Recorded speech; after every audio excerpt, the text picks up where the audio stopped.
Hello everyone, my name is Tushar Rana and I am from Triple IT Cities and मैं अभी second year में हूँ। तो हमने अभी चैप्टर नंबर 12 स्टार्ट किया था हमारे। उसके हमने 3 लेक्चर्स कर लिए थे। तो हमने ऑलमोस्ट इसके सारे क्वेश्चंस कर लिए थे जो मल्टीपल चॉइस वगैरह थे। ठीक है। तो और शॉर्ट आंसर टाइप भी कर लिए थे हमने। तो हाँ, हमने 49 क्वेश्चंस तक कर लिए थे लास्ट लेक्चर तक। तो आज हम मोस्टली ये चैप्टर कंप्लीट कर देंगे और हमें भी फोर्थ पार्ट पे। ओके, देखिए मैंने हेडिंग भी डाल के रखी है। तो चलिए स्टार्ट करते हैं। ओके, तो पहले क्वेश्चन नंबर 50 से स्टार्ट करते हैं। ओके, तो मैच द कॉलम टाइप है। तो देखिए इसमें कुछ ऐसा है नहीं। आपको अगर आता होगा तो आपको इजीली बन जाएगा। और ऐसे कैलकुलेशन वाले पार्ट रहते नहीं इसमें, शायद तक मुझे पता है। देखिए सारे जो भी क्वेश्चंस है डायरेक्ट इनका इनके साथ कुछ रिलेशन में है। और ये लास्ट वाला कुछ स्टेबिलिटी के ऊपर है, तो हम देख लेंगे। चलिए 4 क्वेश्चन है, जल्दी जल्दी ट्राई करेंगे कि खत्म कर दें। तो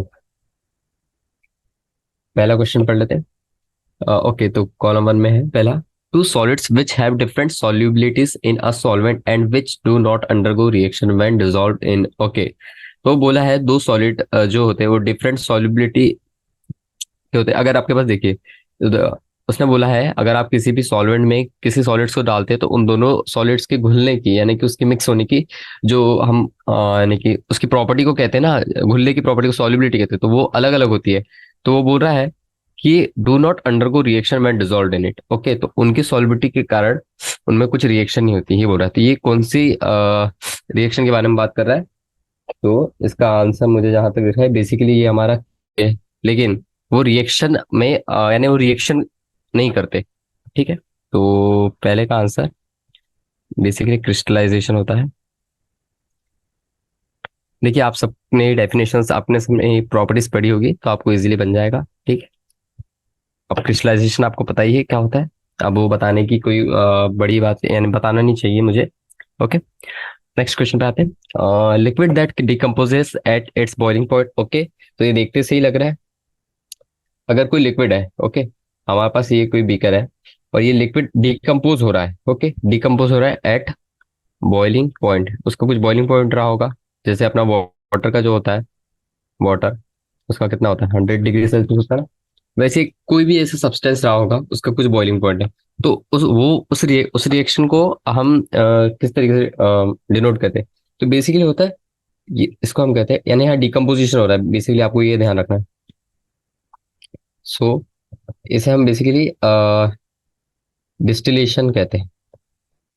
शन अंडर, पर देखिए यहाँ पे आपको बॉइलिंग पॉइंट का भी ध्यान देना है, इसलिए अंडर रिड्यूस्ड प्रेशर। ओके, तो ऐसा ऑप्शन कौन सा है? डी ऑप्शन है, तो आपको ऐसे सिलेक्ट करना है। ठीक है, नेक्स्ट ऑप्शन देखते हैं, थर्ड वाला पार्ट देखते हैं मेसोकॉलम्स का। ओके, तो इसमें बोला है स्टीम वोलेटाइल लिक्विड। ओके, तो हमें बोला है यहाँ पे स्टीम जो है वो वोलेटाइल लिक्विड किस में फॉर्म होता है? तो यानी कि वो बेसिकली हमारा सिंपल डिस्टिलेशन में होता है। थर्ड का सिंपल आंसर है सी, सिंपल डिस्टिलेशन। देखिए सारी प्रोसेसेस आपने पढ़ी होगी। अभी मैं सभी को एक एक करके ब्रीफ में समझाऊंगा तो टाइम लग जाएगा। आपको मैं ऐसा आंसर बता रहा हूँ और थोड़ा थोड़ा इंट्रो दे रहा हूँ कि वो कैसे आया। ओके, फोर्थ ऑप्शन पे चलते हैं। और बेसिकली केमिस्ट्री है तो आपको थोड़ा बहुत तो रटना पड़ेगा। ओके, हालांकि ऑर्गेनिक ही एक ऐसा केमिस्ट्री का पार्ट होता है जिसमें रटने यानी कि कम रटना पड़ता है। सॉरी, फिजिकल में सबसे कम रटना पड़ता है, बट ऑर्गेनिक ऐसा रिएक्शन है जिसमें आपको थोड़ा लॉजिक पता चल गया ना तो आप रिएक्शंस कर पाते हो। लेकिन कुछ कुछ रिएक्शंस होती है, नेम्ड रिएक्शंस होती है, वो आपको याद करना पड़ेगा। जैसे अल्डिहाइड कीटोन की भी कुछ नेम्ड रिएक्शन होती थी, आपको पहले एटलीस्ट इतना तो आना चाहिए कि बेसिकली क्या है। ओके, तो वैसे फोर्थ वाला पॉइंट देखकर two liquids which have boiling point close to each other. Okay, ये इसमें हम अपना फ्रैक्शनल डिस्टिलेशन यूज करते हैं। फोर्थ वाले में फ्रैक्शनल डिस्टिलेशन। ओके, तो अब आप देखिए आपको जैसे जैसे ऑप्शन आते जा रहे हैं आप समझ भी आ रहा होगा। और यहाँ क्वेश्चन में भी दिया है ये बेसिकली अगर आपके पास दो सॉलिड्स है डिफरेंट सॉलिबिलिटी के, लिक्विड है जो डिकम्पोज हो रहे हैं अपने अपने बॉइलिंग पॉइंट पे, स्टीम है जो वोलेटाइल लिक्विड है। ओके, दो लिक्विड दिए हैं उनको बॉइलिंग पॉइंट एकदम एकदम क्लोज है। तो हमें कौन सी प्रोसेस यूज करना है ताकि हम उन दोनों को सेपरेट कर सके, हमें ये चीज देखना है। तो देखिए मैं यहाँ पे ये निकाल लेता अपना यहाँ का ड्रॉअर। ओके, तो देखिए पहले वाले का ऑप्शन क्या निकाले हमने? अगर दो सॉलिड है और उनकी सॉल्युबिलिटी डिफरेंट है तो किसी सॉल्वेंट में, तो हम उनमें से उनको सेपरेट कर सकेंगे यूजिंग क्रिस्टलाइजेशन। ठीक है, ये फर्स्ट इसका ये आ गया था। Liquid that decomposes at boiling point, तो हमने सेकंड वाले का आंसर निकाला था, ये आया था हमारा। थर्ड वाले का वैसे ही हमने निकाला था, इसका कुछ स्टीम डिस्टिलेशन आया था, क्योंकि स्टीम है तो स्टीम डिस्टिलेशन कर लेंगे हम। ठीक है, ओके तो ओके सॉरी, मैंने यहाँ पे ये लिख दिया है। इट इज बेसिकली सिंपल नहीं होता है, स्टीम है। मैंने शायद लिखते समय कुछ गड़बड़ कर दी होगी। और फोर्थ वाला तो देखिए, अगर आपका बॉइलिंग पॉइंट ऑलमोस्ट सेम है तो फ्रैक्शनल डिस्टिल। अब लास्ट ऑप्शन बचा two liquids with larger difference. अब देखिए यहाँ बॉइलिंग पॉइंट का डिफरेंस ज्यादा है, और अगर ज्यादा है तो फिर यहाँ पे हम कौन सा वाला यूज करेंगे, यहाँ पे हम करेंगे simple distillation. Okay, simple distillation. तो इस टाइप से आपको सॉल्व करने थे। देखिए आपको ये सारी रिएक्शंस, अगर आपको बस इतना पता रहना चाहिए, बॉइलिंग पॉइंट ज्यादा है, डिफरेंस कम है, ये सारी चीजें आपको पता होगी। ओके, नेक्स्ट क्वेश्चन पे चलते हैं। ओके, तो इसमें कुछ इस साइड में कुछ दिया, उससे रिलेटेड कुछ है। तो ये तो बहुत ईजी है, मैं बता रहा हूँ, क्योंकि इसमें अब लॉजिक वाली पार्ट आ गई। क्वेश्चन नंबर 51 चलो। ओके, क्योंकि देखिए मेरे को कार्बोकेटाइन न्यूक्लियो फाइल ये सब दिख गया, तो मेरे को पता है इनकी प्रॉपर्टीज के बारे में पूछ सकता है, या फिर इनसे कुछ रिएक्शन हाइब्रिडाइज कार्बन वगैरह ये सारी चीजें पूछिए। ठीक है, तो देख लेते carbocation. Cyclohexane and cyclohexane and cyclohexane, ऐसा कुछ रिलेशन तो नहीं है। बी ऑप्शन देखते हैं। Conjugation of electron of CH sigma bond with empty p orbital at adjacent positively charged carbon। नहीं नहीं, फिर देखते sp2 hybridized carbon with empty p orbital। हाँ, तो देखिए जो आपको कार्बोकेटायन होता है ना, कार्बोकेटायन कार्बोकेटायन, देखिए लॉजिकली सोच सकते हैं, इसलिए मैं आपको थोड़ा करके दिखा रहा हूँ। जो कार्बोकेटायन तो यहाँ पे C प्लस बनेगा। ओके, ठीक है, तो ये बेसिकली कैसा बनता है पता है क्या, इसका जो हाइब्रिडाइजेशन आता है बेसिकली वो sp2 आता है।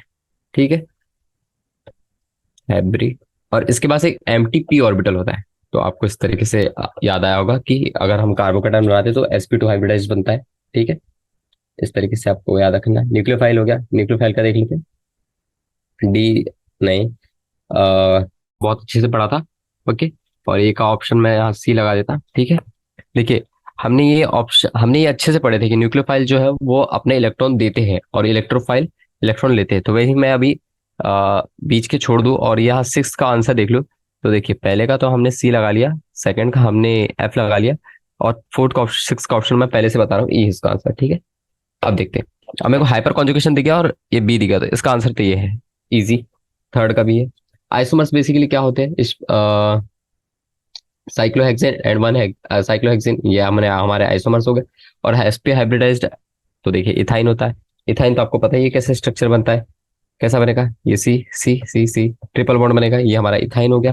तो इस तरीके से आपको क्वेश्चन सॉल्व करना पड़ेगा। मैं यहाँ पे सॉल्व कर दिया, तो फिर से वहां लिखने की कोई जरूरत नहीं पड़ना चाहिए, बहुत ईजी था ये तो, ऑलमोस्ट सभी से बन गया होगा। ठीक है, नेक्स्ट क्वेश्चन पे चलते हैं। ओके, तो देखिए इसमें भी आपको देखिए, अगर ये देखिए यहाँ पे आप चार कॉलम वन के साइड देखिए, देखिए मैं अभी यहाँ पे एक लाइन बना रहा हूँ। तो देखिए ये सारी नेम्ड रिएक्शंस है, यानी कि मेथड्स है, यानी कि पॉपुलर रिएक्शंस है। और आपको जब तक ये याद नहीं होगा तो आपके पास ऐसे कोई मेथड नहीं है जिससे आप ये बता सके कि इसमें ये यूज होता है या ये यूज होता है। तो बेसिकली ये रटने वाली चीज है। ठीक है, तो पहला देखते हैं, ड्यूमास मेथड।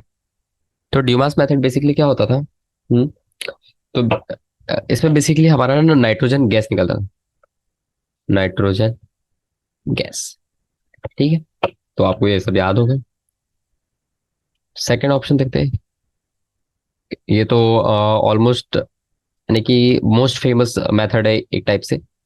और ये हम क्यों यूज करते हैं, इसमें हम यह यूज क्या करते हैं, अमोनियम सल्फेट यूज करते हैं, अमोनियम सल्फेट।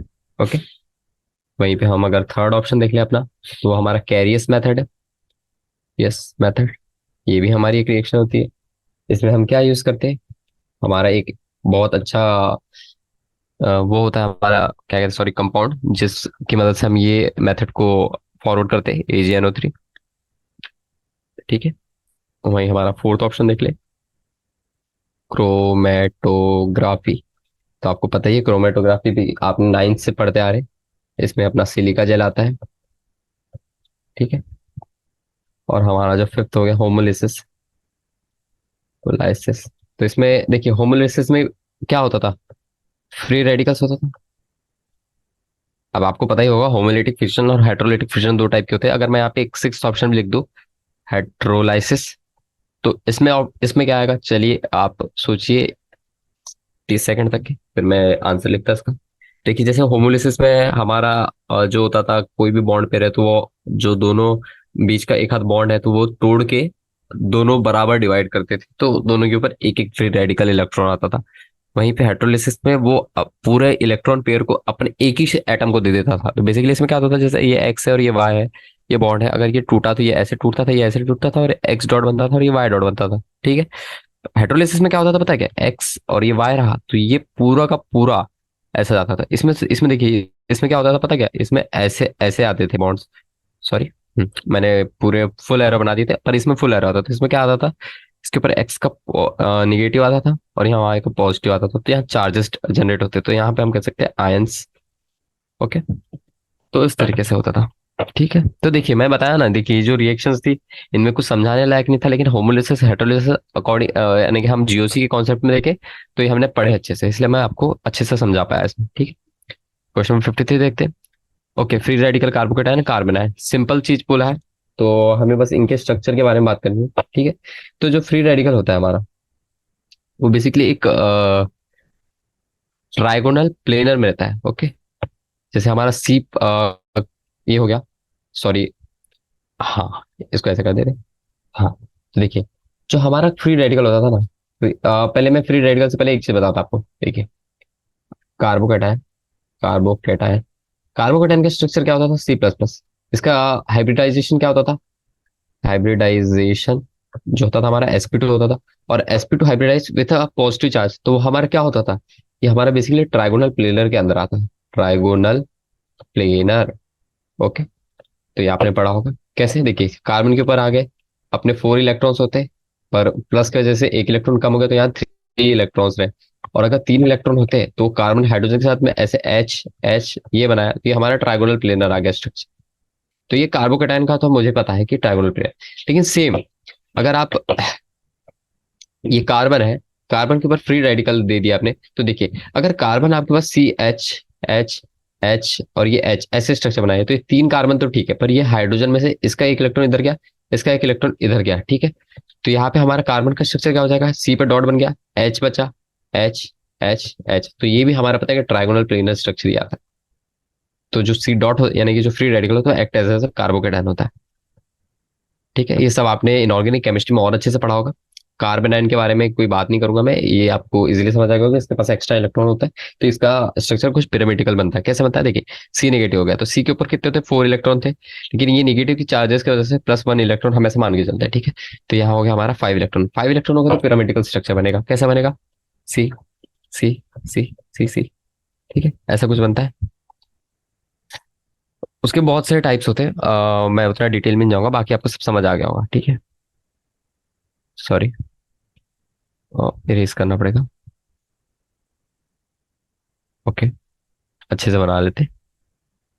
हाँ, फ्री रेडिकल भी आएगा, कार्बोकेटाइन भी आएगा, कार्बन आयन हमारा पिरामिडल होगा, लीनियर तो कोई हो ही नहीं सकता। ठीक है, क्वेश्चन नंबर 54 पे आते हैं। क्वेश्चन नंबर 54 बोल रहा है, ओके तो हमें कुछ स्ट्रक्चर दिया और उन उसमें बोला है कि किस यानी कि किस लोन पे सॉरी, कार्बोकेटाइन दिया है यहाँ पे और यहाँ पे CS।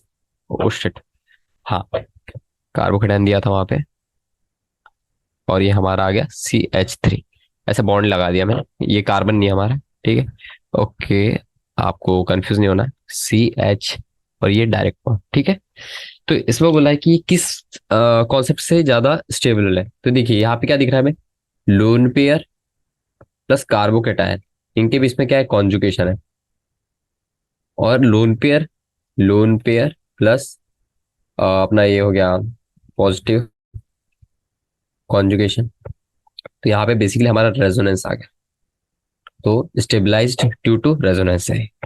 तो जो उसके सामने लिखा है वही है इसका आंसर ए, क्योंकि इसमें रेजोनेंस है। देखिए अगर आप इसका लोन पेयर यहाँ डाल देंगे, ठीक है, तो इसका कार्बोकेटाइन स्टेबिलिटी भी बढ़ जाएगा और ओ पे पॉजिटिव चार्ज आ जाएगा, तो उस तरीके से आप रेजोनेटिंग स्ट्रक्चर डिफरेंट बना के और चेक कर सकते हैं। नेक्स्ट देख लेते हैं Fe3 और C+। ओके, देखिए कार्बोकेटाइन है, उसके ऊपर पॉजिटिव चार्ज है, कार्बोकेटाइन के ऊपर आप इलेक्ट्रॉन डोनेटिंग ग्रुप लगा रहे हो, वो भी 3 3। तो देखते हैं बेसिकली पता है कि ये बहुत हाईली इसको ये मांगता है EDG। ठीक है, EDG रहता तो ठीक है, पर EWG रहा, EWG रहा तो यहाँ गलत हो गया, और ये हमारा EWG है, तो ये पूरा जो हमारा है ऑलमोस्ट डिस्टेबलाइज करेगा। तो इसका आंसर तो मुझे बी लग रहा है। ठीक है, और ये -I इफेक्ट की वजह से ये। ठीक है, और हम सी देख लेते हैं। कार्बन के ऊपर निगेटिव और ये CH3 मिथाइल मिथाइल ग्रुप है। फिर देखिए, अगर निगेटिव चार्ज है और आपने EDG दिए है तो गलत है, पर यहाँ EWG रहता तो राइट रहता, तो यहाँ पे गलत है, तो ये भी हमारा क्या हो जाएगा, डिस्टेबलाइज ड्यू टू। तो यहाँ पे सी का आंसर भी हमारा बी ही आएगा। ठीक है, और हम लास्ट वाला देख लेते हैं, फोर्थ वाला। Okay, CH3 single bond CH single bond CH3, यहाँ पॉजिटिव चार्ज। तो देखिए, यहाँ पे हमारा इलेक्ट्रॉन डोनेटिंग ग्रुप मांगता है, और ये सही दिया इसने, दोनों CH3 इलेक्ट्रॉन डोनेटिंग ग्रुप है, और इलेक्ट्रॉन विड्रॉइंग ग्रुप रहता तो हमारा गलत हो जाता। तो इस हिसाब से हमारा ये जो आंसर है वो सही है। तो ये किस वजह से स्टेबल है, ये हमारा है, ऐसा हम देखें तो stabilise due to +I effect भी है, पर यहाँ पे दिया नहीं है। ठीक है, तो हम यहाँ कह सकते हैं stabilise due to hyperconjugation कह सकते हैं, क्योंकि पॉजिटिव चार्ज से जो इफेक्ट आता है ड्यू टू स्टेबिलिटी, वो हाइपर कॉन्जुगेशन भी शो करता है, सिग्मा, उसको सिग्मा पाई कॉन्जुगेशन भी कहते हैं ना हम, हाइपर कॉन्जुगेशन को। तो फोर्थ का ऑप्शन हमारा सी भी हो गया। ठीक, तो इस तरीके से आपको देखने थे। ओके, तो इसी के साथ हमारे, ओके, तो 4-5 क्वेश्चन ही थे, तो हो गए हमारे। अब हम चलिए नया पेज खोलता हूँ और नई हेडिंग से स्टार्ट करते हैं। फिफ्थ, दैट इज हमारा असर्शन टाइप है, assertion and reason type. Okay, तो असर्शन और रीजन टाइप में हम कैसे करेंगे, देखिए यहाँ पे कुछ हमारे पास क्वेश्चन में 55 पे आते हैं, आपको तो पता ही होगा कि इसका फॉर्मेट क्या है। ठीक है, तो इस पे इसमें बोला है simple distillation can help in separating a mixture of propanol. Okay, 97 degree उसका बॉइलिंग पॉइंट है, और इसका बॉइलिंग पॉइंट 57 डिग्री। ओके, और liquids with difference of more than 30 point. Okay, तो ऐसा कुछ क्वेश्चन हमने एक MCQ में भी करा था। ओके, आपको जहां तक याद होगा, तो मैं उसकी डिटेल में नहीं जाऊंगा, पर मैं आपको आंसर बताऊंगा इसका। हाँ, तो देखिए ये बात सही है। देखिए इसमें 97 और 56 है, तो ये देखिए ऑलमोस्ट पता है कि 20 डिग्री से डिफरेंस, यानी कि 20 डिग्री से ज्यादा इसका डिफरेंस। देखिए आप देखिए ना, 97 -56 करेंगे तो कितना हो गया, 1954 हो गया। ठीक है, तो ये ग्रेटर देन हमारा 20 डिग्री है। ठीक है, तो ये पहली वाली स्टेटमेंट दूसरी वाली स्टेटमेंट दोनों एक दूसरे को सही करी, क्योंकि हमें पता है कि अगर 20 डिग्री से ज्यादा बॉइलिंग पॉइंट है तो वो हम सेपरेट कर सकते हैं बाय यूजिंग सिंपल डिस्टिलेशन, और अगर उससे कम होता तब हमने देखिए अभी ऐसे ही कुछ एक किया था, सॉरी। हाँ, देखिए अगर हमारा डिफरेंस लेस देन, देखिए पीछे boiling point close to each other, तब हम कौन सा वाला यूज करते थे, इसमें हम यूज करते थे अपना कहाँ गया इधर, सॉरी, फ्रैक्शनल डिस्टिलेशन। ओके, तो यहाँ पे हम सिंपल करेंगे और वहां पे हमारा फ्रैक्शनल जाएगा। ठीक है, तो आपको समझ आ गया होगा, दोनों स्टेटमेंट सही है, तो बोथ इसका आंसर हो जाएगा first, both A and R are true. और मैं ऐसे करता हूँ, ए है, सॉरी ऐसे कह सकते हैं, आर है तो ए। देखिए ये हमारा, अभी मैं कुछ एक नई चीज बता रहा हूँ, अगर आपका इफ अगर आर सही है तो आपका ए तो सही ही होगा। ठीक है, तो ये इस टाइप से हम इसको डिनोट करते हैं। अभी मैं ऐसे कुछ कॉलेज में पढ़ रहा हूँ। ठीक है, अभी पढ़ेंगे बाद में। ओके, नेक्स्ट क्वेश्चन पे आते हैं, क्वेश्चन नंबर 57। ओके, तो क्वेश्चन नंबर 57 बोल रहा है, pentene and pent2 in our position isomerism, position isomer depend in the position of the functional group or the substrate। Okay, तो देखते हैं। हाँ, तो देखिए पेंट वन इन कैसे बनाएंगे हम, सी सी सी सी सी। ठीक है, 1 2 3 4 5 वन इन है, तो अपने को यहाँ पे लगाना पड़ेगा। पेंट टू इन है तो C C C double bond C single bond C. Okay, तो ये बोला पोजीशन आइसोमेर, चलो ठीक है, पोजीशन आइसोमेरिज्म है, ये पहली बात तो सही हो गई, ट्रू हो गई। ठीक है, अब उसने बोला position isomerism differ in the position of a functional group और अ सबस्ट्रेट। ओके, तो देखिए इसमें ये जो फंक्शनल ग्रुप बोला ना, ये गलत है, यानी कि उसमें सब्सटेंट की पोजीशन का रिक्वायरमेंट तो ठीक है, लेकिन जो हमारा फंक्शनल ग्रुप होता है उसमें हम फंक्शनल आइसोमेरिज्म लगा देते हैं। ठीक है, तो पहला वाला तो सही है पर दूसरा वाला गलत है। ठीक है, तो इसका आंसर क्या हो जाएगा, थर्ड हो जाएगा। तो आपको ये अच्छे से आता होगा, मान के चलो। क्वेश्चन नंबर 58 पे चलते हैं। ठीक है,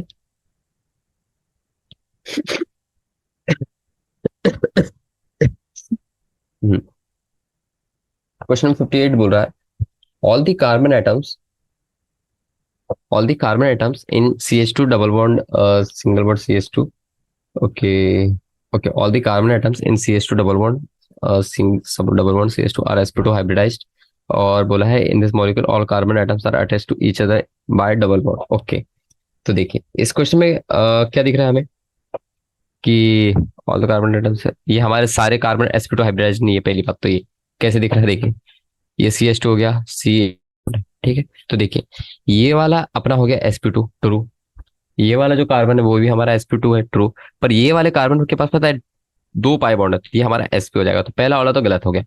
in this molecule all the carbon are attached to each other by double bond, no true, गलत है, ये डबल बॉन्ड के साथ नहीं है, ठीक है। तो इसका आंसर हमारा हो जाएगा पहला वाला तो सही है, और जो फोर्थ वाला है वो, हाँ मुझे फोर्थ लग रहा है, क्योंकि पहला वाला असर्शन सही है और रीजन, नहीं सॉरी असर्शन गलत है हमारा, रीजन गलत है। रीजन सही है, सॉरी मैं कंफ्यूज हो गया हूँ थोड़ा सा, कोई नहीं, आपको समझ आ गया होगा, ठीक है। आप स्ट्रक्चर बना दिया मैंने, आप देख लीजिए वहां से। Question number 59, sulphur present in an organic compound can be estimated quantitatively by Carius method. Okay, देखिए हमने करा भी था अभी एक पिछले मेजर कॉलम्स में, कैरियस मेथड में अपना सल्फर यूज होता है। ओके, तो sulfur is the separated easily from the other atoms in the molecule and gets precipitated as a light yellow solid. Okay, तो देखते हैं, सॉरी थोड़ी सर्दी वर्दी हो गई मुझे यहाँ पे, ठंड का मौसम चल रहा है, आप भी अपना ख्याल रखिए अच्छे से। ओके, तो देखिए इसमें जो होता है हमारा कैरियस मेथड, तो उसमें जो प्रेसिपिटेट बनता है वो बेसिकली कैसा बनता है, in Carius method, okay, it forms white precipitate, पहली बात व्हाइट पीपीटी। और ये किसका बनता है, ये फॉर्म होता है BaSO4 का। और जब वो रिएक्ट करता है सल्फर के साथ तो BaSO4 के साथ में, और जब हम इसे हीट करते हैं किसके साथ में, एंड ऑन हीटिंग, कैसे करेंगे हीट, जैसे अगर हमारे पास BaSO4 है और हम इसे हीट कर रहे हैं विथ BaCl2, एक रीजन लेते हैं हम, जब उसके साथ हीट हीट करते हैं तो एक येलो सॉलिड सब्सटेंस ऑप्टेन होता है जिसमें बहुत सी इंप्योरिटीज प्रेजेंट होती है। और जब हम उसे फिल्टर करते हैं, वॉश करते हैं या बहुत सारा फिल्ट्रेशन प्रोसेस करते हैं तो हमें प्योर BaSO4 मिलता है। Okay, and after filtering we get pure BaSO4। Okay, तो देखिए इसमें ए वाली स्टेटमेंट भी सही है, sulphur present in organic can be estimated quantitatively by Carius method, बात सही है, अपन बता सकते हैं। और sulphur is separated easily from other atoms in a molecule gets precipitated as a light yellow solid, हाँ ये भी बात सही है। पर देखिए ए और आर यानी असर्शन और रीजन के बीच में ऐसा कोई खास वो नहीं है हमारा, यानी एक्सप्लेनेशन नहीं है, वो दोनों को एक दूसरे को जस्टिफाई नहीं करता, एक टाइप से एक दोनों की स्टेटमेंट कह सकते हैं बस। तो इसका आंसर मुझे फिलहाल के लिए बी नहीं, A, okay, no no no, light yellow solid precipitated नहीं होता, वो व्हाइट बनता है। ओके, तो हमारा तो आर तो गलत ही हो गया, ए वाला हमारा सही है। ओके, क्योंकि इसमें BaSO4 हमारा डायरेक्टली फॉर्म हो रहा है तो हम उसके बाद में उससे सल्फर निकाल सकते हैं बाय मोल कॉन्सेप्ट वगैरह वगैरह, जो हम आपने कॉन्सेप्ट लगा ले, तो इसका आंसर मुझे थर्ड लग रहा है, ठीक। तो असर्शन हमारा ट्रू है बट जो रीजन है उसका गलत है, ठीक। तो इस तरीके से आपको देखिए। अब नेक्स्ट क्वेश्चन चलते हैं, क्वेश्चन नंबर 60। तो क्वेश्चन नंबर 60 बोल रहा है components of a mixture of a red and blue inks can be separated bye distributing, देखिए मुझे पता चल गया क्रोमेटोग्राफी का क्वेश्चन, ठीक है। अब नेक्स्ट रीजन देखते हैं, the coloured components of ink migrate at different rates because paper selectively retains different components according to different in their partition between the two phases. Okay, तो इसके बारे में बात करते हैं, ठीक है। तो देखिए पहला वाला जो स्टेटमेंट तो वो कोई भी गलत नहीं कर सकता, पहला वाला तो सही है, अच्छा से तो हमारा ऑलमोस्ट ट्रू, और यानी कि पूरा ट्रू है। आपको पता ही है कि क्रोमेटोग्राफी हम यूज ही करते हैं for separating different type of inks, okay, यानी कि sorry different components of ink. Okay, अगर हमारे पास इंक है उसमें कुछ कंपोनेंट है तो हम उसको सेपरेट कर सकते हैं बाय यूजिंग क्रोमेटोग्राफी। ओके, और वो उसमें क्या होता है, हमारा एक स्ट्रिप हो रहता है, स्ट्रिप ऑफ क्रोमेटोग्राफी पेपर रहता है हमारे पास। ओके, और जो हमारा सॉल्यूशन रहता है उसमें कुछ सॉल्वेंट कुछ मिक्सचर्स रहते हैं, वो एक्ट करते हैं इन मोबाइल फेस। ओके, तो आपने सारी रिएक्शंस पढ़ी होगी, ठीक है। तो ये जो रीजन दिया हुआ है ये भी उसका सही है, जो कलर्ड कंपोनेंट्स होते हैं वो माइग्रेट करते हैं एट डिफरेंट रेट्स बिकॉज जो हमारा हम जो पेपर लेते हैं फॉर यूजिंग फॉर, यानी कि हम अगर हम क्रोमेटोग्राफी प्रोसीड कर रहे हैं तो हम डिफरेंट कंपोनेंट यानी कि कह सकते हैं कि अलग अलग टाइप के पेपर लेते हैं, जो हमारे पास क्रोमेटोग्राफी स्ट्रिप होती है जिसके ऊपर हम इंक डाल के अपनी प्रोसेस करते हैं, यानी कि जो मेथड यूज करते हैं फॉर सेपरेटिंग, ठीक है। तो उसमें डिफरेंस ऑफ पार्टीशन होता है इन दोनों फेजेस, कौन सा वाला, स्टैटिक फेज और एक होता है हमारा मोबाइल फेज। तो उस वजह से हम देख पाते हैं कि उनके उस इनके मिक्सचर्स को। ओके। तो इसलिए हमारा असर्शन भी सही है इसका आंसर, और जो हमारा उसका रीजन है वो भी एकदम एग्जैक्ट ट्रू है। ठीक है। तो both A and R true, तो इसका आंसर हमारा बन जाएगा फर्स्ट। ठीक है।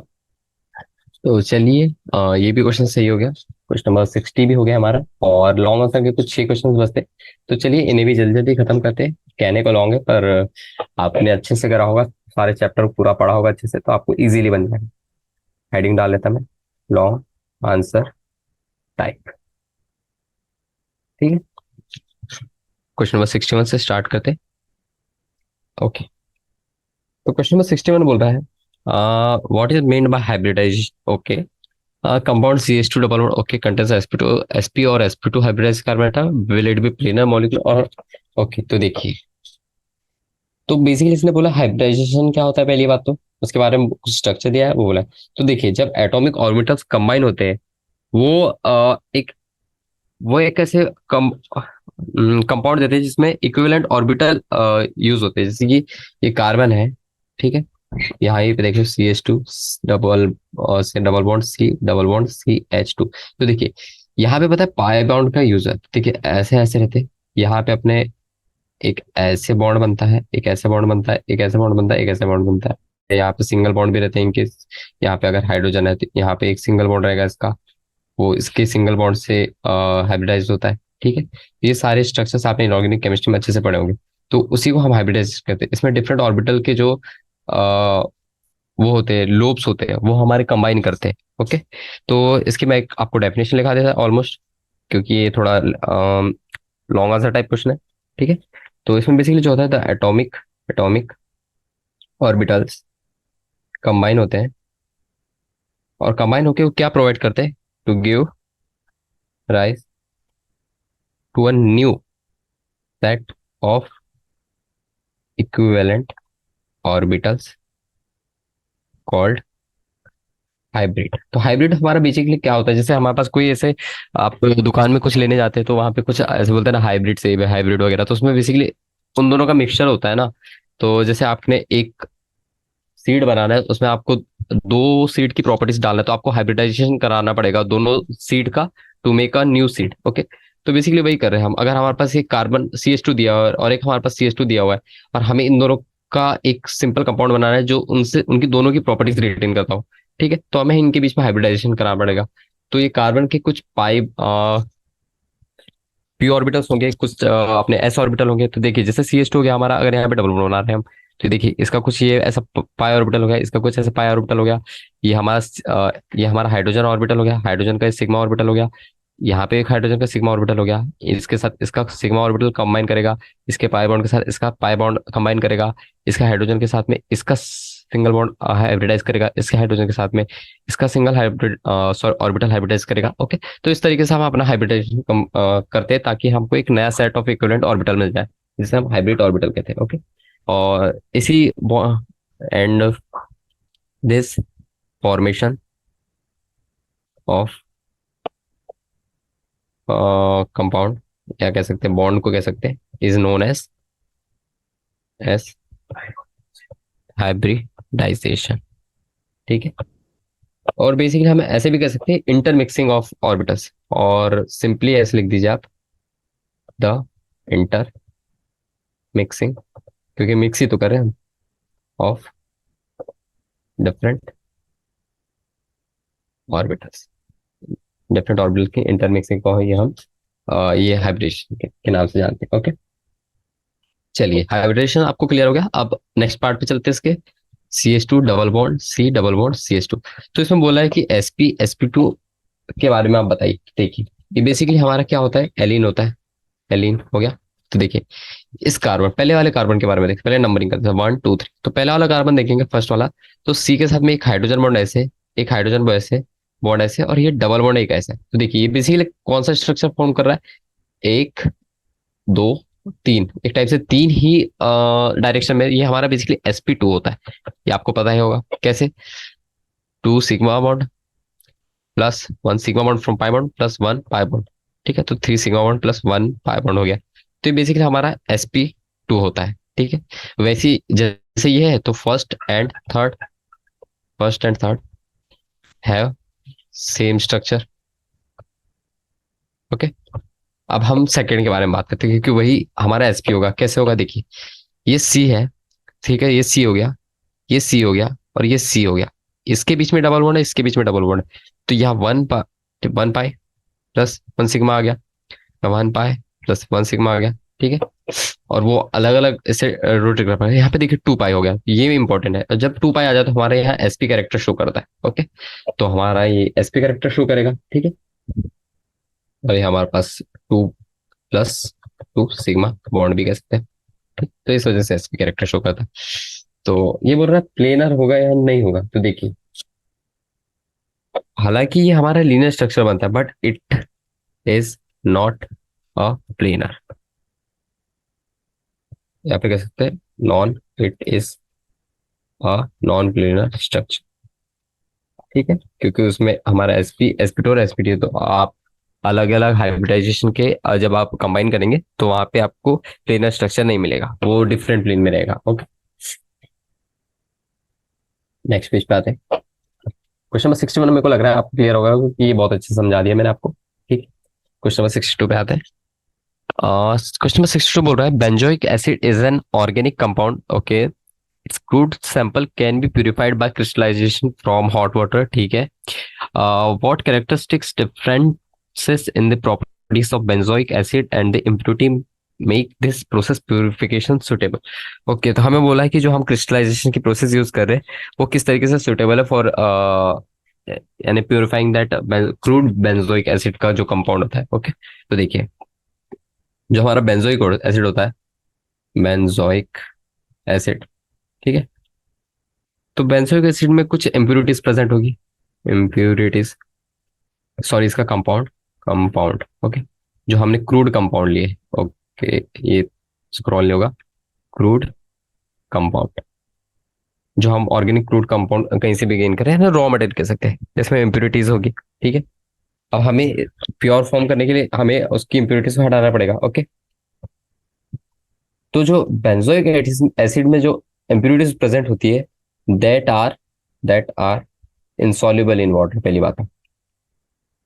Impurities that are insoluble in water, H2। तो H2 में इनकी जो कुछ इम्प्योरिटीज होगी, या तो इनसॉल्युबल इन वाटर होगी और सॉल्युबल इन वाटर हो सकती है। हमें पता नहीं है ना, हमें तो रिमूव करना है उसमें से अभी, ओके। तो हमें अब जब हम क्रिस्टलाइजेशन यूज करते हैं, क्रिस्टलाइजेशन, ओके, और तब वी कैन, थ्रू, यहाँ थ्रू लिख देता हूँ, through crystallisation we can separate impurities, okay. कैसे कर सकते हैं, यूजिंग कुछ क्रिस्टलाइजेशन में एक प्रोसेस होता है यूजिंग मूथर लिक्वर, एक चीज होती है मूथर लिक्वर, उसकी मदद से हम सेपरेट कर सकते हैं। And thus we can obtain pure benzoic acid. देखिए, मैंने आपको क्या बताया है आप समझ रहे हैं। देखिए, अब मैं आपको पूरी रिएक्शन नहीं बताऊंगा, आपको मैंने एकदम मेन मेन फंडा बता दिया कि बेसिकली होता क्या है क्रिस्टलाइजेशन में, ठीक है। तो आपको इसके ऊपर और थोड़ा रिसर्च करना है और आपको थोड़ा घुस के आंसर देखना है। आपको अपने नोट्स को एक बार रिवाइज करना पड़ेगा, आपको याद करना पड़ेगा क्रिस्टलाइजेशन बेसिकली होता क्या था, ठीक है। तो आपकी जो कंपाउंड रहता था उसमें डिफरेंट इम्प्योरिटीज, बहुत सी इम्प्योरिटीज होगी। कुछ इम्प्योरिटीज मान लीजिए मैग्नेटिक होगी, कुछ हो गया, कुछ चिपक यानी अनमैग्नेटिक होगी, कुछ आपकी सॉल्युबल होगी, मिसिबल होगी, ये सारी चीज। तो अगर आप क्रिस्टलाइजेशन यूज करते हैं तो उसमें कौन सा फंडा यूज होता है, बेसिकली उसमें फंडा यूज होता है ऑफ सॉल्युबिलिटी एंड इनसॉल्युबिलिटी, ठीक है। तो ये सारी चीजें थी इसमें, तो आपको इसी तरीके से करना था। नेक्स्ट क्वेश्चन पे आते हैं। क्वेश्चन नंबर 63, क्वेश्चन नंबर 63 बोल रहा है two liquids A and B can be separated by the method of fractional distillation, okay. The boiling point of a liquid A is less than the boiling point of liquid B. Okay. Which of the liquids do you expect to come out first in the distillate? Explain. Okay, तो यहाँ पे distillation process, sorry. Okay, देखते हैं।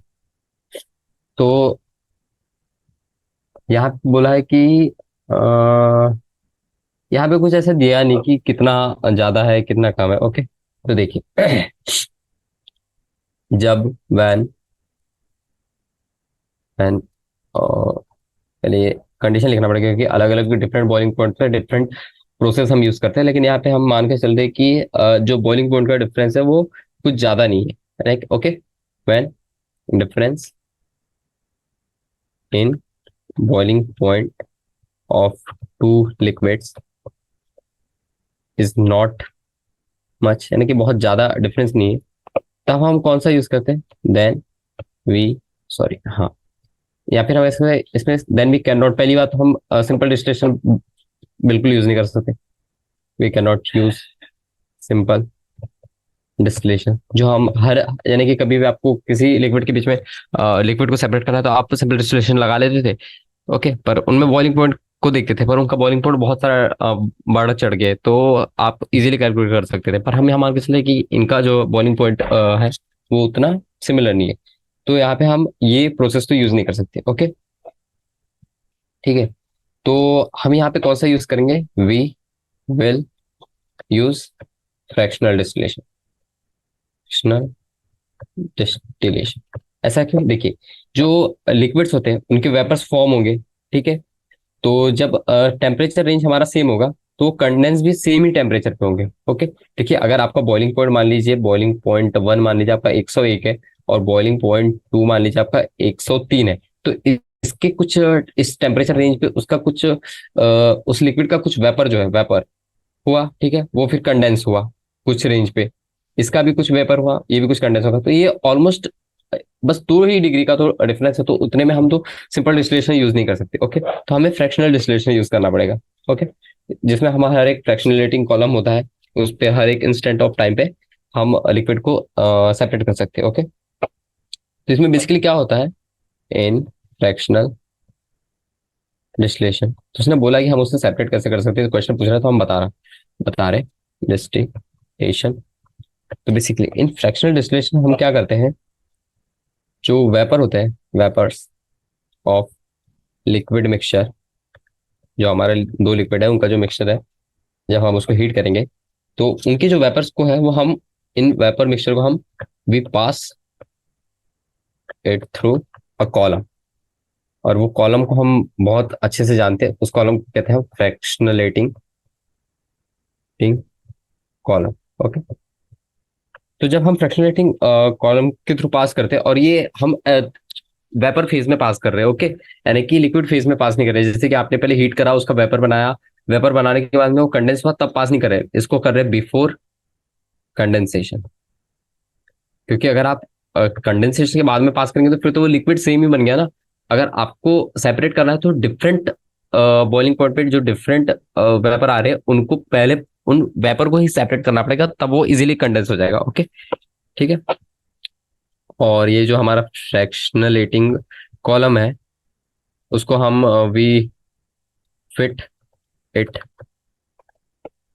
Over the bottom flask, कुछ bottom flask होगा उससे हम इसको जोड़ देंगे, तो जो लो बॉइलिंग पॉइंट वाला होगा वो पहले डिस्टिल होगा, लो बॉइलिंग पॉइंट लिक्विड, ये हमारा हो जाएगा डिस्टिल फर्स्ट। ओके, और जो हमारा जिसका बॉइलिंग पॉइंट थोड़ा ज्यादा है तो वो बाद में पेपर फॉर्म करेगा, और वो बाद में डिस्टिल हो जाएगा, हाई बॉइलिंग पॉइंट लिक्विड, ये हमारा डिस्टिल नेक्स्ट हो जाएगा। तो मुझे ऐसे कुछ याद नहीं है इसका जो स्ट्रक्चर जो फॉर्म होता था, पर मैं आपको एक वो बना रहा, एक हल्का सा डायग्राम बना देता मैं आपको, जिससे आपको थोड़ा याद आ जाएगी ये कैसा बनता था। ओके, तो देखिए इसमें कुछ ऐसा होता था कि ये आपने कुछ ऐसा स्टोव रख दिया, तो यहाँ पे कुछ ऐसा स्टोव था हमारा, क्योंकि आपको इसमें हीटिंग तो पक्का होगी, ठीक है, ये कुछ हमारा फ्लास्क हो गया, बाउल कह सकते हैं हम, ठीक है, इसमें हम पहले इसको एयर पैक कर देंगे, ठीक है, पहली बात तो इसमें से कुछ ये होगा, ठीक है, कुछ ये ऐसे कुछ एक बड़ा सा सिलेंडर सा रहता है, ठीक है, इसमें हमारा जो है ये, इसी को हम फ्रैक्शनलेटिंग कॉलम कहते हैं, फ्रैक्शनलेटिंग कॉलम, ठीक है, तो इसमें कुछ ऊपर में कुछ वेपर्स बनेंगे, ठीक है, यहाँ पे हम कॉर्क लगा देते हैं। ओके, तो ये जो वेपर्स है इनका कुछ निकलने का आउटलेट भी तो रहेगा, ठीक है। तो ये ऐसा कुछ एक आउटलेट रहता है, और यहाँ पे हम कंडेंसर लगाते हैं, कंडेंसर। और यहाँ पे हम एक फ्लास्क लगा देंगे। कैसा लगा दें ये फ्लास्क, तो यहाँ पे हमारा आउटपुट आएगा, ठीक है। तो यहाँ पे अगर मान लीजिए यहाँ पे आपका कुछ लिक्विड है, ठीक है, ये लिक्विड का मिक्सचर है। तो मान लीजिए 101 डिग्री बॉइलिंग पॉइंट पे लिक्विड वन हमारा वेपर बनाना चालू करा, तो यहाँ पे वेपर निकलेंगे। तो जब तक ये 101 डिग्री है तब तक ये तो पूरा वेपर बनेगा, जो वेपर बनेगा वो पहले यहाँ जाएगा। फिर जब यहाँ पे चला गया वेपर फेज में, तब वो कंडेंस होगा, यहाँ पे कंडेंस होके फ्लास्क में चला गया। इसका काम हो गया। उसके बाद में आप टेम्परेचर बढ़ाएंगे, तब आपके पास जो लिक्विड रहेगा वो दूसरा लिक्विड कंडेंस होगा, और आप उसे यूज कर सकते हैं। ओके, तो इस तरीके से आपको सेपरेशन यूज करना है, यानी सेपरेशन आ जाएगा फॉर बोथ द लिक्विड्स। तो ऐसी प्रोसेस थी, आपको कुछ याद आया होगा, मैंने क्वेश्चन कराया उससे।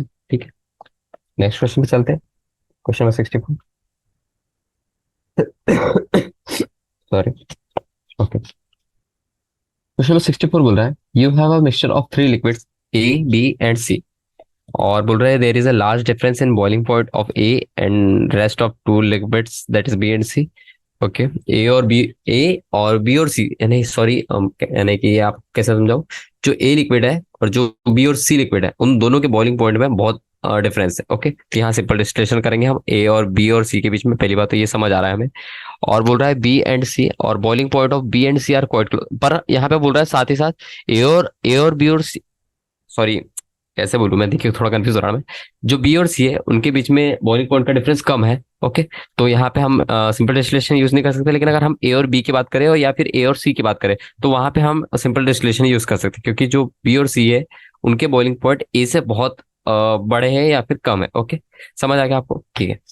तो liquids A boils at a higher temperature than B and C. Okay, ये बात इसमें बोल दिया कि जो लिक्विड ए है उसका बॉइलिंग पॉइंट ज्यादा है, और बोल रहा है कि and boiling point of B is lower, और सी का जो बॉइलिंग पॉइंट है वो बी से बड़ा है।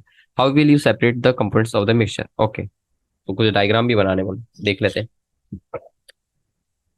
तो पहले जो लिखा है उसको देख लेते हैं। फर्स्ट राइट, या फिर ऐसा कर सकते हैं, हमारे पास गिवन है, क्या गिवन है, जो लिक्विड ए है, लिक्विड ए, इसका बॉइलिंग पॉइंट वो सबसे ज्यादा है। ठीक है, ए का boiling point greater than B and C, पहली बात तो ये। और जो बी का बॉइलिंग पॉइंट है, ठीक है, वो कम है सी से। तो फाइनल ऑर्डर जो हो जाएगा, ऑर्डर ऑफ बॉइलिंग पॉइंट, पहले तो ये लिख लेते हैं, वो हो जाएगा बी का सबसे कम हो जाएगा, फिर सी का हो जाएगा, और फिर ए का हो जाएगा। ठीक है, अब ये समझ आ गया आपको? तो देखिए, इसमें बोला है liquid A can be separated, पहली बात तो क्या बोल रहा हूँ मैं, ये लाइन मैं पहले लिख रहा फिर आप समझ जाएंगे क्या लिखा। From B and C using simple distillation as a high boiling point or difference. Okay, but यहीं पे हम ये भी लिखेंगे, but we can't separate B and C using same, जो हमने पिछली बार किया उससे हम नहीं कर सकते। ओके, तो अगर हमारा बॉइलिंग पॉइंट, क्योंकि due to less difference in boiling point, so here हम यूज करेंगे, here we will use fractional distillation, जैसे हमने पिछली बार किया था। ओके, तो मैं अभी उसका स्ट्रक्चर तो नहीं बनाऊंगा, आपको समझा दिया मैंने, हम सिंपल डिस्टिलेशन देंगे। ओके, तो सिंपल डिस्टिलेशन यूज करेंगे। तो और हमने, अगर आप देखिए, अगर आप सिर्फ पहले केस वन ले लेते हैं हम, केस वन,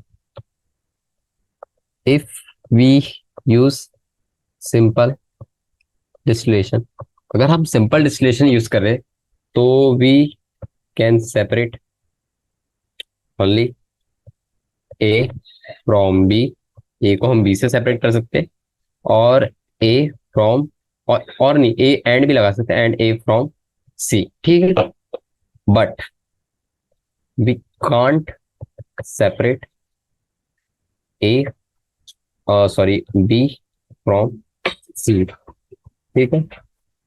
तो हम बी को, sorry sorry for the disturbance, okay. तो हम बी और सी को सेपरेट नहीं कर सकते, ठीक है।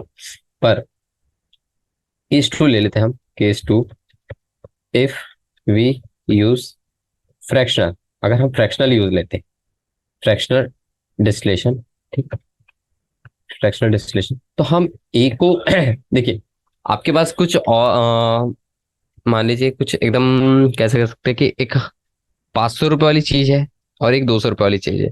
तो देखिए, 200 रुपये वाली चीज चलो ठीक है, काम तो चल रही है, पर 500 वाली चीज से आपको काम भी चलेगा और लंबे समय तक भी चलेगा और अच्छी है वो चीज, ठीक है। भले ही यहाँ पे कॉस्टली है पर हमारे सारे काम हो जाएंगे। 200 रुपये वाली इसमें मान लीजिए वो सिर्फ कुछ 5 मीटर तक ही जा रही है, पर 500 मीटर वाली वो 10 मीटर तक जा रही है, तो हम 500 मीटर वाली ज्यादा प्रेफर करके, so we will use fractional distillation. जैसे हम ए को बी से भी कर सकते हैं, ए को सी से भी कर सकते हैं, या फिर हम बी को सी से भी कर सकते हैं, ओके। तो इसमें हम तीनों कर सकते हैं, सो यूज फ्रैक्शनल डिस्टिलेशन। और इसका स्ट्रक्चर के बारे में बोला है तो मैंने अभी पिछले लास्ट लास्ट वाले क्वेश्चन में ही इसका स्ट्रक्चर बनाया था ऑलमोस्ट, कुछ थोड़ा बहुत, तो वहां से आप रेफर कर लीजिए, ओके। तो नेक्स्ट क्वेश्चन पे चलते हैं, क्वेश्चन नंबर 65। उसमें बोला है draw a diagram of bubble plate type fractional plating column, okay. तो देखिए, ये जितने भी क्वेश्चन थे ना लॉन्ग आंसर टाइप, इसमें पहला क्वेश्चन ठीक था, और उसके बाद में पूरे क्वेश्चन पूरे फ्रैक्शनल डिस्टिलेशन पूरे सेपरेशन वाले प्रोसेस के ये, ओके। तो ये आपको थोड़ा सा एक टाइप से प्लस पॉइंट कह सकते हैं अगर आपको डिस्टिलेशन प्रोसेस अच्छा आता है। तो देखिए, आपको ये वाली रिएक्शन तो बहुत देखिए, ये बहुत इजी इजी आपको सारे कॉन्सेप्ट पता है, तो उससे आपको इजीली आप डायग्राम बना सकते हैं, आप अपना लॉजिक लगा के बता सकते हैं कौन सा वाला हम प्रोसेस यूज करेंगे, ओके। तो क्वेश्चन नंबर 65 पे देख लेते हैं। Explain the process involve in the separation of the component of a mixture of liquid by using fraction, okay. फिर फ्रैक्शनल कॉलम आ गया, ठीक है, देख लेंगे इसको भी। वॉट इंडस्ट्रियल इंडस्ट्रियल इसका कुछ प्रैक्टिकल एप्लीकेशन भी बताना है उसको, ठीक है। देखिए क्वेश्चन नंबर 60। तो देखते हैं, तो जब भी हमारे बॉइलिंग पॉइंट में जैसे हमारे पास एक लिक्विड वन है, ठीक है, और ये लिक्विड टू है, ठीक है, इन दोनों के बॉइलिंग पॉइंट में डिफरेंस है, डिफरेंस है, तब हम अपना फ्रैक्शनलेटिंग कॉलम यूज करते हैं। और ये कब होता है? And when boiling point difference greater है, ओके, ग्रेटर है, तब वी यूज सिंपल डिस्टिलेशन। लेकिन अगर हमारा boiling point difference almost negligible है, नेग्लिजिबल मान के सकते हैं, कल, और सॉरी, और लेस कहते थे, तो हम यूज करते हैं फ्रैक्शनल डिस्टिलेशन, ओके।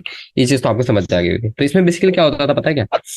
तो इन फ्रैक्शनल डिस्टिलेशन, क्योंकि इसने उसी के बारे में पूछा है, इसमें बेसिकली होता क्या है कि जो वेपर्स होते हैं, वेपर्स वेपर्स ऑफ लिक्विड जो फॉर्म होते हैं, इट फॉर्म्ड